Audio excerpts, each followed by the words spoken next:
Hello, all. I'm going to get us started. Very excited to see some familiar names up in Zoom and maybe some future familiar names. I will introduce myself and we can get going. This session is about Foundry BC and how our integrated youth service is supporting youth across this province. My name is Julie Zimmerman. I go by she, her, and I'm one of the directors here at Foundry Central Office. Primarily, I support our primary care initiatives and strategies across our centers, as well as support our virtual services online. I am also privileged to be able to be supporting some of our substance use strategy work as we move that forward across our centers. And I am going to allow Elise to introduce herself as well before we get going. Thanks, Julie. Hi, Squale. Good day. My name is Elise. I use pronoun she, her, and I work with the Foundry Central team as a leader for service implementation and integration. I join you today where I've had the privilege to live as a guest and a settler on the lands of the Hulkaminam peoples. I join you today from the unceded ancestral and traditional territory of Penelakut and Stamenis peoples, and the place that I've called home for the last 5 years. And just wanting to start off with in Hulkaminam saying "Light Squale," which is good day. So thank you very much, and nice to see folks around the room. Some folks I know, but most I don't. So that's always nice. Thank you so much. Yeah, you can go to the next slide. Yes, we want to be able to acknowledge with much gratitude that we are joining. I'm joining from the territories of the Coast Salish peoples. That's specifically the Musqueam, the Tsleil-Waututh, and the Squamish First Nations here and otherwise known as Vancouver, BC. Thank you so much, Elise, for sharing where you are calling in from today. And I recognize that we are all calling in from different parts of our province, maybe different parts of Canada, maybe even different parts of the world, and that many of us are living and working on lands that may not have belonged to us or our relatives, that we are settlers maybe on lands that belong to other First Nation communities. And as Foundry BC, we want to recognize that these territories and all the lands across Fertile Islands are home to First Nations, Métis, and Inuit people. We want to recognize and respect Indigenous people as the stewards of this land and acknowledge the enduring relationship that exists between Indigenous peoples and the land and the waters. At Foundry, we're committed to listening to and collaborating with the Indigenous hosts, partners, and communities in our network by grounding our work in cultural agility, safety, and humility. And we recognize that this is essential to the health and well-being of the youth and the families that we work with. So thank you for giving us some time to ground in that, in our work and in this time today. So here's what we're hoping that you're going to be able to get out of your short time with us today. By the end of this session, what we're hoping is that you're going to know more about what is Foundry, what are our core services, and within that, how do we support youth that use substances? And we're going to share with you a little bit about our integrated step care model as we're talking about that. And inherently, although you may not see a specific slide about these things, what we're hoping that you're also going to know more about is what we value as an organization, how we endeavor to partner with others, and how it is that we design our programming. Here's our vision and mission. It's not small, I'm going to say. What we want to be able to do is to transform access to services for young people ages 12 to 24 in British Columbia. And our mission, again, not too small, is to support young people in living a good life. And what I want to say about these two things is that this mission and the values listed below were co-created in 2020 by a diverse group of young youth, families, caregivers, staff, and service providers across the province. And the phrase living a good life was inspired by First Nations and Métis youth who participated in a talking circle with Foundry and acknowledges the diverse nature, experiences, and perspectives of health and wellness. The next slide that's coming up shows you it's in really small form, so I can tell you a little bit more. But Foundry is a network of centers across the province. Right now, we have 14 brick and mortar open centers across the province and 1 virtual center supporting the entire province. I will read it out in case you're like me and have a hard time with small print, but we have centers open in Campbell River, Caribou Chilcotin, Comox Valley, Kelowna, Langley, North Vancouver, Prince George, Foundry Granville, Abbotsford, Victoria, Penticton, Ridge Meadows, Richmond, Sea to Sky, which is in Squamish, and Terrace. Sea to Sky just opened a couple of weeks ago, so that's really exciting. And then coming soon, we've got Burns Lake in the north, East Kootenay and Cranbrook, Fort St. John, Kamloops, Port Hardy, Sunshine Coast, and Sechelt, Surrey, and Tri-Cities. Foundry Central Office is hosted by Providence Healthcare, and it leads the provincial initiative and supports the development of these local centers. Each Foundry Center is operated by a lead agency that brings together their local partners and providers to serve youth and their families. So far, Foundry has engaged over 140 different partners across the province of BC. Our centers have been developed in phases in accordance to funding cycles from the provincial government. We're currently in the process of developing and opening the phase 4 centers that I said that are coming soon. Some of those we also call phase 3 centers. So we've had a variety of phases to our work. And last week, actually, we were all very excited when the province announced that there will even be 12 more centers coming to BC over the next 3 years. So 3 years from now, if you're meeting up with us again, we will have 36 open centers across the province. So we're pretty excited about that. Also a little bit overwhelmed with that at times, but it fits with our vision and mission of wanting to ensure that every youth has access to the ability of having that good life and access to holistic and integrated services within their community. Before we get started anymore, we are going to give you a short little video of kind of our vision, our hopes and dreams. This isn't necessarily perfection. The video is sort of kind of alludes to this reality that we hope to have for youth someday. But we wanted to share this with you as our starting point.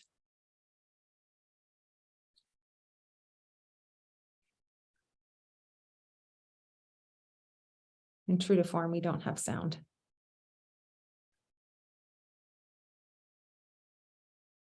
Sorry, do you not have sound? We weren't hearing the sound of that. No, no sound. Great. Let me just try that again. It's okay. If not, we can roll with it. Okay, let me try. There we go. Okay, great. Everyone seems to have an opinion on everything. Except, no one seems to know anything about me. For that, you need to listen and hear what I have to say.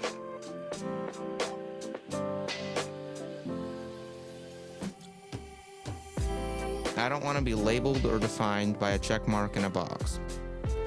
I don't want to be shuffled into a new line that looks just like the one I came from.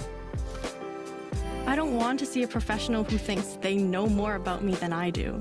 I don't want to be part of a cookie-cutter system because my life doesn't fit into a mold. What I want is to go somewhere that thinks differently and takes the time to learn what I actually need. I want someone who'll listen to how I feel, rather than tell me how to be.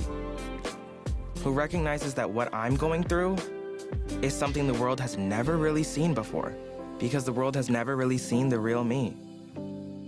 I want people who are willing to challenge the system, who aren't afraid of change. People who can see problems as more than just right or wrong, because there's more than one way to live a good life.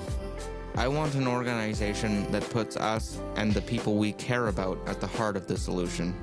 Who shapes our world with us, not for us, and lets us define what health means. We want a place where we can reach out and get the things we came for.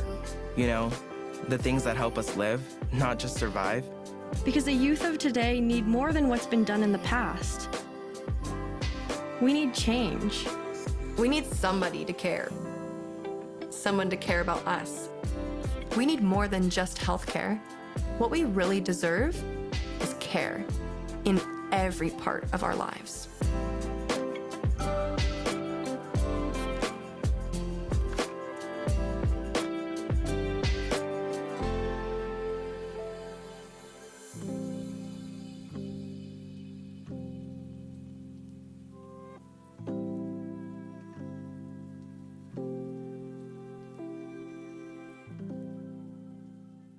Thanks so much, Jane.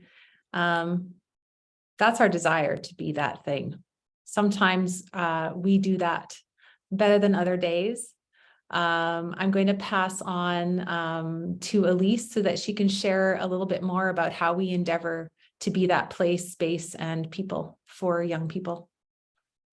Thanks, Julie. I think just want to echo kind of the idea we're talking about is about integrated youth services, and Foundry is an integrated youth service. And there's other examples of that around the province, around the world.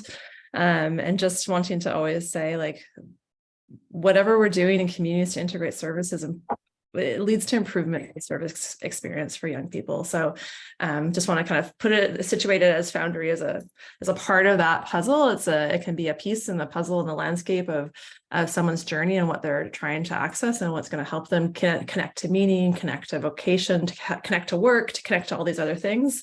But I always want to say that I remember talking to somebody actually up in the North Island here, and he's a parent. I don't know necessarily what was going on for him in his life, other than he kind of came with such humility, and he just came in with such an energy that I was like, this person's been through some things, and this is and Foundry is close to his heart. And he said, Elise, like, Foundry is not going to solve all the things going on in my community for young people. I know that. He's like, but it's a pathway towards hope for my community. And I was just like, it warms my heart, and I share that when I can. And I'm grateful for that, for the wisdom that he shared. So I'm speaking about what Foundry is as integrated services. Is it really, the idea is the youth and young people are at the center of it, and they experience kind of a seamless experience, or as seamless as possible, of like just accessing these services when they walk in the door. Not everything's going to be available at every Foundry center, we know that, but there are going to be ways for them to access things connected to their physical well-being, their physical health, including like sexual health services. There are going to be services and ways for them to access to improve services or improve their mental well-being, what they're looking for. There's specific services connected to substance use support. So knowing that sometimes in some communities, mental health and substance use services are like separate. We want to combine them in the same, but we want to make sure when we say mental health, that also includes substance use support. So we do always kind of put those two separate them and when we're talking about it. And social services and wellness services, things around employment, things around cultural connections and other services, wanting to make sure that kind of those are always embedded. And one of the kind of the heart of it, I think this visual we need to update a little bit to make it a bit more clear, because the heart of our work is really peer support. Having young people speaking to young people about what has worked for them, speaking from their place of lived experience and the power and impact of that, as well as having family and caregivers who are also able to offer their perspective of having been there supporting a loved one or supporting a young person and what worked for them, and just that beacon of hope that really peer support can offer. So we'll go on to the next slide. And part of Foundry, and the unique thing that I am grateful to be a part of it, is that when we take an approach to looking at developing services in each community, we take this idea of it being an asset-based approach. So for folks who are familiar with the way of asset-based community development, it's really looking at creative ways for communities to come together with folks they may not necessarily think would be delivering services. So you think especially in communities where, let's say, there's like a really safe hairdresser in that community that is like really gender affirming and like great for young people, and they are just like the glue of that like community, or everyone goes there and gets their hair cut. Well, could we bring that person in to talk about what helps make that a safe space for young people to access service in that community? So really kind of being creative about how we think about assets. And the way we do this is through co-design, both designing the services alongside the young people and family members who may want to access them, as well as the service providers who are in that community who can really say, like, these are the gaps and the needs that we're seeing. These are the things we already are doing well, to kind of bring it together in that way. So it's both unique to each community, but also there's some consistency across the network. So if a young person goes in to a Foundry Center in one community, they know they're going to have some core services. They don't necessarily know who's going to be employing the people who are delivering those services. That doesn't matter, but they know they can access some core services across the province when they walk into a Foundry Center.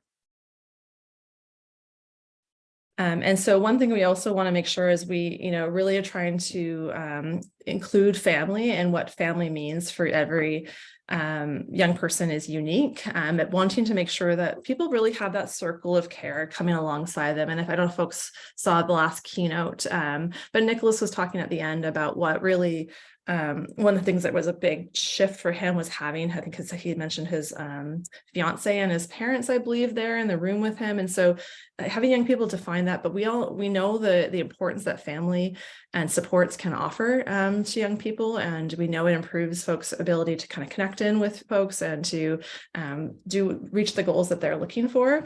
So we just want to kind of be clear that family services are family services are youth services.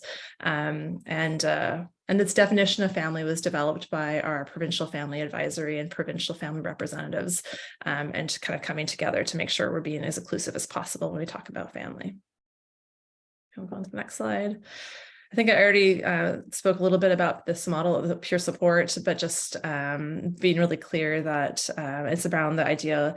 Again, I remember, so I'm a social worker by trade, and I'm a counselor. And when I worked actually at Foundry Vancouver Granville, and I was doing, seeing somebody for counseling, I saw them for a few sessions, and they're starting to kind of, feel like they get a little bit more motivation. And they're like, this has been really helpful, but I just really want to talk to somebody who's like been through it.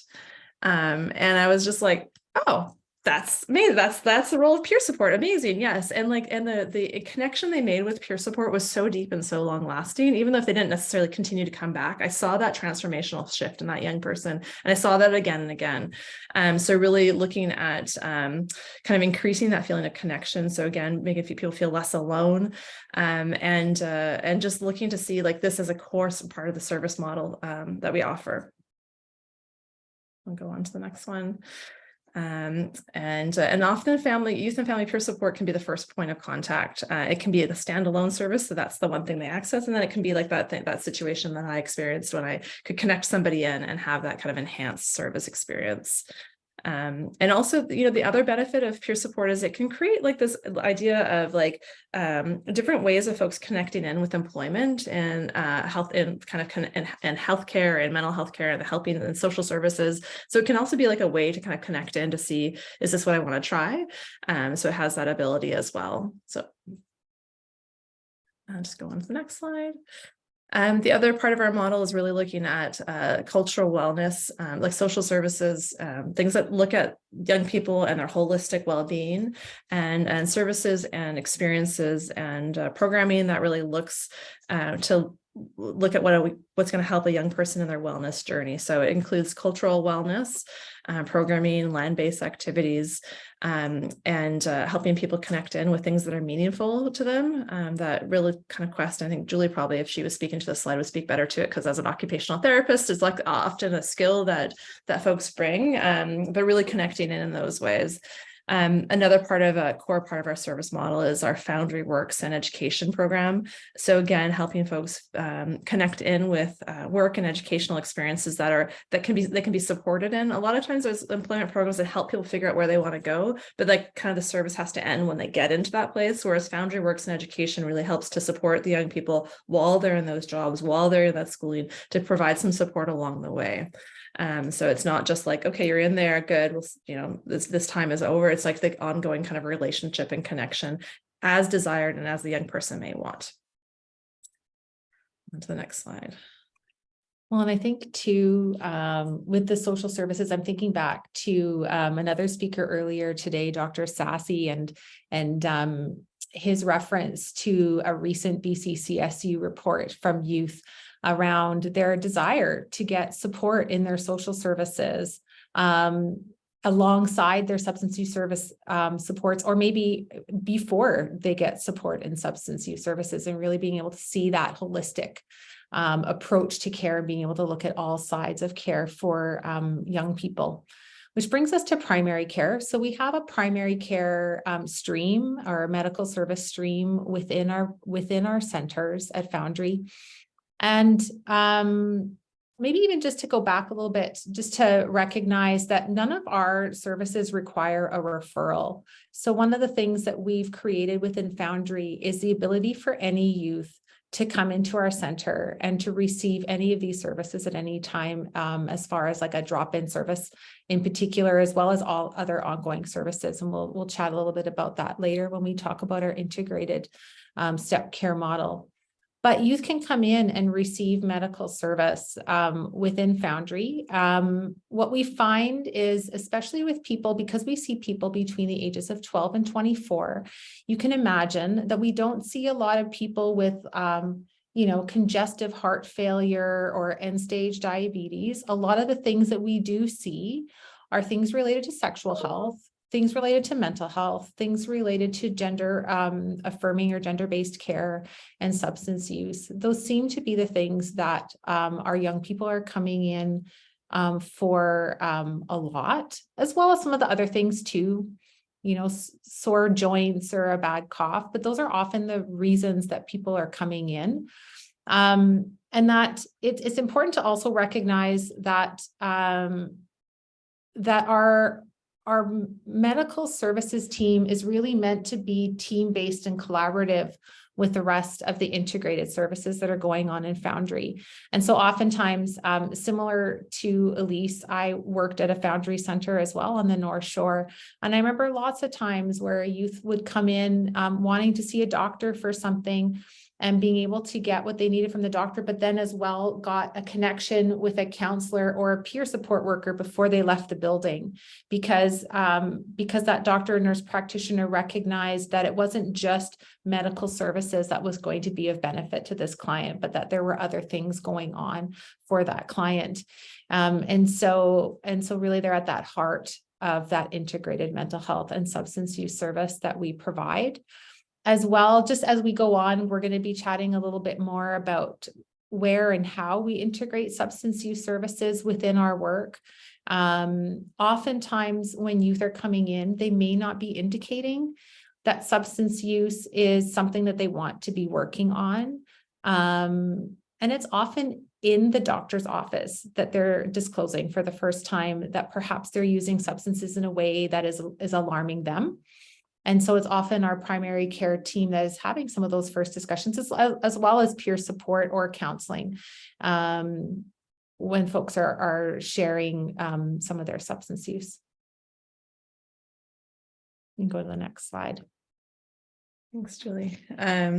So we put mental health and substance use services combined in these ways. So we'll be talking about that in that way, because we want to really help it be kind of a concurrent informed approach, but sometimes they're offered by different services depending on the community. There may be communities that have youth substance use services and they'll have youth mental health services separately. So we just bring them together to combine them, but knowing that they may be working from different places.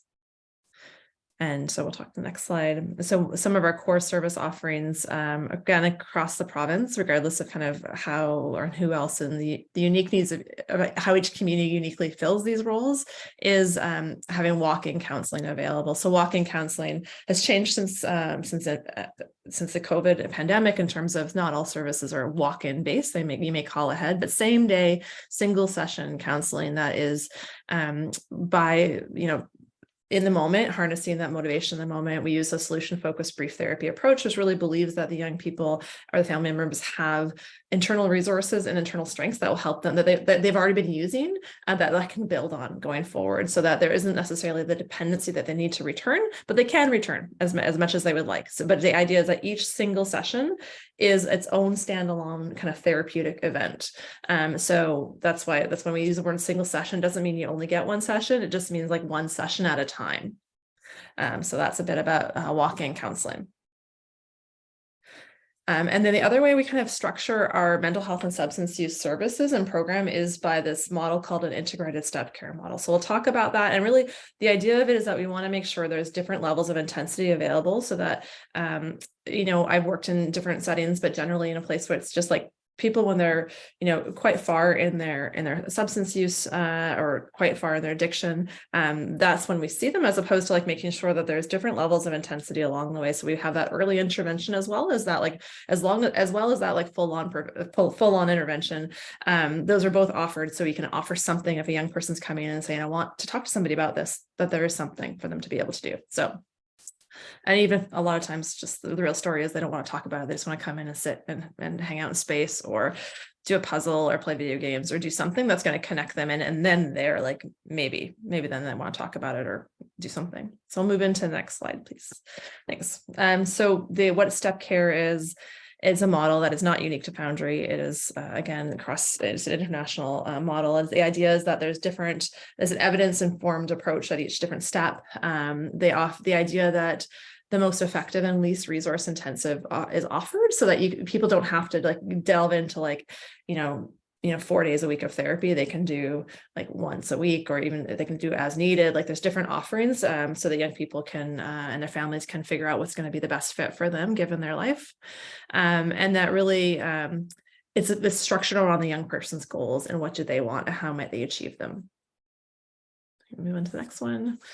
And one of the important things about why we use like what's called an integrated step care approach is that piece of integration. So if you think of it, if you've got perhaps a nurse practitioner who's working with a young person, then you also have a peer supporter and a family and a counselor. And a lot of times they may be funded and work and employed by different organizations. And so we need to be really clear with how do we integrate, how do we work together. So this model helps to support that. So that the team of service providers can work as collaboratively as possible, and a young person doesn't have to like repeat their experience depending on who they're talking to unnecessarily. And so it can really provide that holistic and embedded support. Next slide, thanks. And this is what our integrated step care model looks like. So the idea is that the walk-in services can be an access point for step care services or more moderate or more intense services, but also people can just access what's called active engagement and low intensity. We'll talk about those in a bit more detail. We'll talk about each of these steps, but just wanted to kind of look at making sure that there's services available across those steps, and that being clear to the communities that the Foundry centers are in, as well as to young people and family members accessing the services. And then we'll get into what the steps actually are. So active engagement is the idea that's just, there's no need for an ongoing connection. It can just kind of be drop in. It's low barrier. People don't require an assessment to access the service. An example of this might be if a young person comes in and they see a nurse and they are talking about their sexual health, and then they may be disclosing they're having some anxiety, and the nurse talks to them a little bit about their anxieties, provides them a bit of education. They don't score high as to needing some ongoing care, but that's just like, so they get that information, and that is actually a mental health intervention for that to be then integrated, so that then if that young person comes back a few weeks later and sees somebody else, that I think my Zoom camera is just faded, but I'm still talking. The person that they see in the counselor will know, okay, actually they saw the nurse earlier, and they have already had this information. So we're not gonna tell them the same thing again. We're gonna build on what the work that's already been done. So Julie, you want to take on? Yeah, I wanted to show this slide as well as an example of a step 1 active engagement plan that a specific Foundry has in their community kind of devised around substance use. So this is a few things that I pulled from the plan from one of the Foundry centers in the Okanagan. And so this is what they said. They said that we have drop-in engagement groups. So someone named Danya runs Vivacious Yoga. Someone runs an art group. There is a Dungeons and Dragons group. And all of those things are seen as active engagement activities that anyone in the community could use. They also looked at other resources that they may have had available to them. So 2 of them were online resources. There was the Kelty online resource, as well as the Foundry BC website. Within their community, the First Nations Health Authority was there to provide some harm reduction in literature. So recognizing that that those are things that would be along at every step, but that's also something that we see as part of step one and part of active engagement, is to be able to share with folks the different pieces of literature, but also to be able to provide harm reduction tools and equipment and materials to people that might require them and want them in their community. They also had naloxone kits and training for harm reduction. And I think BGC was the Boys and Girls Club up there. And that was the group and the partner in that community that felt like they were able to provide that service, come into Foundry and provide that support as far as an active engagement. Certainly peer support and family engagement we see as part of all steps of care. And certainly when we're thinking about really wanting to engage people and to begin to build relationship and comfort, regardless of why somebody is coming into a Foundry center, being able to work with a peer support or a family support person is really key, as I'm sure all of us can imagine what that would feel like, going into a space and a place where someone would kind of have an understanding of where we might be coming from. And our primary care team also is providing supports across all of the steps. And oftentimes when it comes to substance use, again, it's some of that harm reduction piece. It's also that they're doing a lot of substance use screening in their work as part of their natural part of their workflows and their plans. And so oftentimes, like I said earlier, certainly even within our virtual team, one of the things that we've said quite a bit is that it's often within the context of a medical assessment that people are sharing their substance use, not necessarily in other parts of their service, because maybe they're talking in other parts of their care around maybe the reasons why they might be choosing to use substances, whether that might be a decreased mood or an anxiety or other things going on in their life. So I just wanted to bring that up as an example of some step one services around substance use. You can go to the next slide. So this, I know Julie will speak to the examples again for step two, but step two is this is a brief therapy. So again, as somebody who's tried to access services in communities as a auntie, as a family, as a caregiver, and as a person, the brief therapies are hard to get if you don't know how to navigate the services. And so sometimes people feel like, oh, well, why would we do this? Why aren't we just, just putting all our resources into the more intensive things? But knowing this is a gap in most communities that we work in, is having access to brief therapies. And so this is something that Foundry centers are positioned to sort of offer these. So with solution-focused brief therapy or motivational interviewing, again, some of those more evidence-informed psychotherapies that you'd be looking at, as well as wellness groups. And again, that connection to culture, the connection to other ways that we know are really important for healing and wellness. Again, those are often really informed by each specific community and the location they're in. So turn over to you, Julie, to talk about the specifics. Sure. Well, you're going to notice that the two slides look a lot alike. And so I picked a few other things from some other Foundry Center step two plans. One big piece is around self-management tools and strategies. Again, that can be mental health specific or substance use specific, or it can be more holistic. But I think at step two, in that brief or early intervention, there's often some general self-management tools and groups that are offered that can support some of that. One of the things that we're seeing as far as partnerships across our centers across the province that I wanted to highlight is our support from our health authority partners. And oftentimes it's at this step two, step three, where they start offering maybe some more substance use specific counseling and support. We are endeavoring more and more to provide more motivational interviewing embedded in our care as a tool of practice. Our peer support lead a lot of the wellness groups, as Elise already mentioned, and some of those, as we venture into step two and step three, they may be a bit more specific or geared around using substances and awareness of substances as coping strategies or use in our life.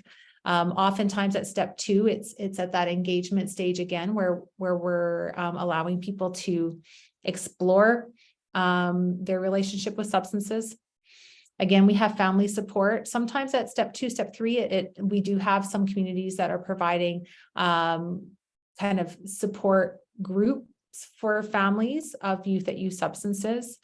And I wanted to mention work and education support here again, as we alluded to before, around social services and really seeing the need to be able to support young people, whether they're struggling with mental health or substance use or what have you, to really be able to build in skills and build in purpose and meaning in their life. And I think that work and education support is really inherent in that. And it's something that kind of starts more at step 2 because it's a bit more of a planned process rather than a drop-in process. And again, ongoing enhanced primary care. Oftentimes you get to step 2 and 3, we're looking at other medical interventions related to substance use. And we'll talk about that more as we get into the higher steps. Thanks, Jane. And I think I was talking here at, where am I at? Oh, here we go.